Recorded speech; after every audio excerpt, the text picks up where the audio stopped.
Kepala Dinas Pendidikan, kami mohon untuk naik ke atas panggung.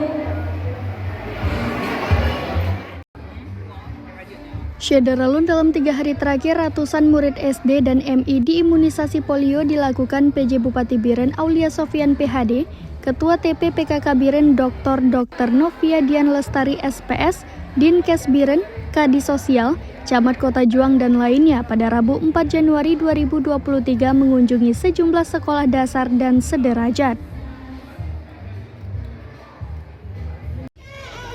Sekolah-sekolah tersebut adalah SDN 13 Biren di Desa Menasah Rilit, Kota Juang Biren, Min 12 Biren, SDIT Askia Biren, SDN 3 Pesangan, Min 1 Biren atau Min Matang Gelumpang 2, dan Min 53 Biren atau Min Krung Baro Pesangan.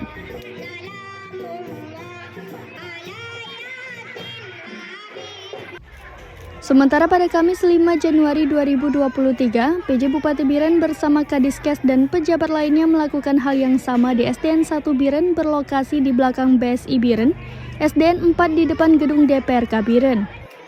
Kemudian SDN 18 dan SLB Negeri di Menasah Blang Kota Juang Biren dan SDIT Muhammadiyah di kawasan Cotgapu Biren.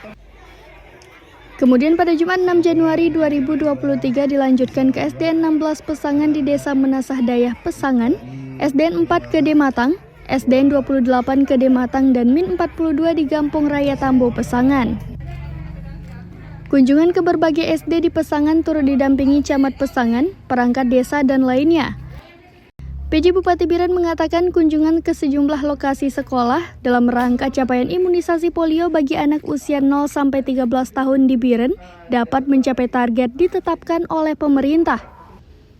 Target sampai tanggal 13 Januari 2023 harus mencapai di atas 90% dan Biren sudah mencapai 83,7% dari jumlah target imunisasi sebanyak 95.211 anak.